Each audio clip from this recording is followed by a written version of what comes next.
안녕하십니까.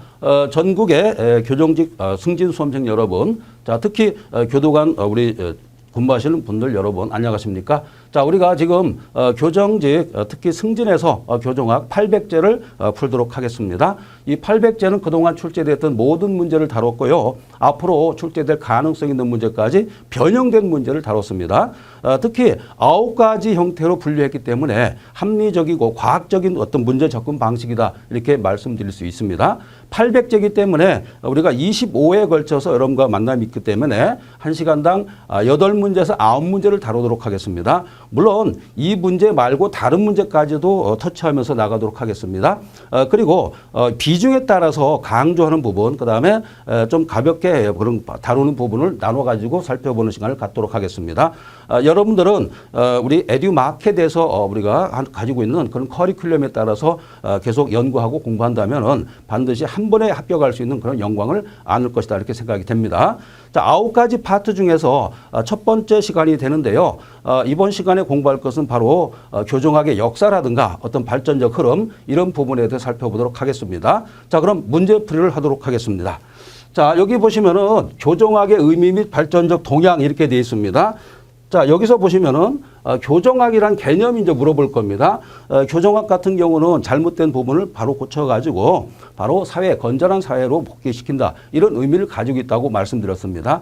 이 교정은 그러니까 잘못된 부분, 형사정책과 다르죠. 형사정책은 범죄를 억제하는 수준에서 강조했지만 바로 이 교정학은 수용자를 어떻게 하면 바로 건전하고 올바른 사람으로 회복을 시켜가지고 복귀시킬까 이런 관점에서 접근하는 것이 바로 교정학이다 이렇게 볼 수 있습니다. 자, 교정학에서 특히 승진에서 나오는 문제가 되게 중요합니다. 그래서 이 노하우라든가 이 어떤 커리에 대해서 여러분들이 잘 접근한다면은 좋은 점수를 받고 자신감을 갖고 우리가 시험에 임할 수가 있다 이렇게 생각이 됩니다. 자, 문제 1번 같은 경우 이렇게 돼 있는데요. 그리고 이 교재에서 보시면 알겠지만 출제 예상 팁이 있습니다. 그래서 문제 경향을 이렇게 써놨습니다. 여기 보시면은 어떻습니까? 교정학의 일반적 발전 방향이라든가 이런 부분이 출제가 되고 있다. 이것도 여러분들 꼭 알고 계셔야 되겠고, 그 다음에 두 번째 같은 경우는 외국의 교정 이론 같은 것도 출제가 되고 있다는 겁니다. 특히 이제 다이버전 여기 나왔죠. 다이버전. 여기 보면 다이버전 같은 경우가 매우 중요하다. 한 문제가 꼭 출제가 되는 거죠. 바로 시설 내 처우하지 않고 사회 내 처우한다 이런 뜻입니다. 사회 내 처우라든가 또는 비형벌하죠. 이런 개념을 꼭 알고 계셔야겠습니다. 자, 그러니까 시설 내 처우하는 것보다 비형벌한다든지 아니면 형벌 추구하지 않고 자연인 상태로 그대로 두는 것이 더 좋다. 이렇게 보는 것이 바로 다이버전의 역할이 되겠다. 이렇게 볼 수 있죠.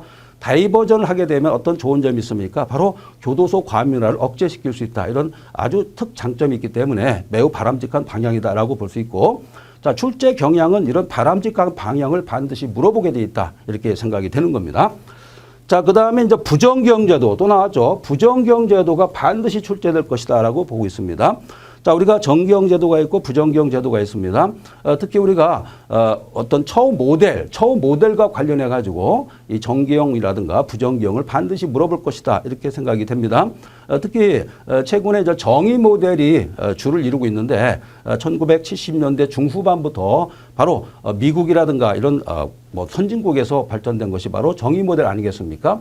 그러나 정의 모델에서는 바로 부정경을 강조한 것이 아니라 정경으로 회귀하고 있다. 그리고 이 정의 모델이다 보니까 바로 법의 의미 이런 것을 상당히 강조하고 있습니다.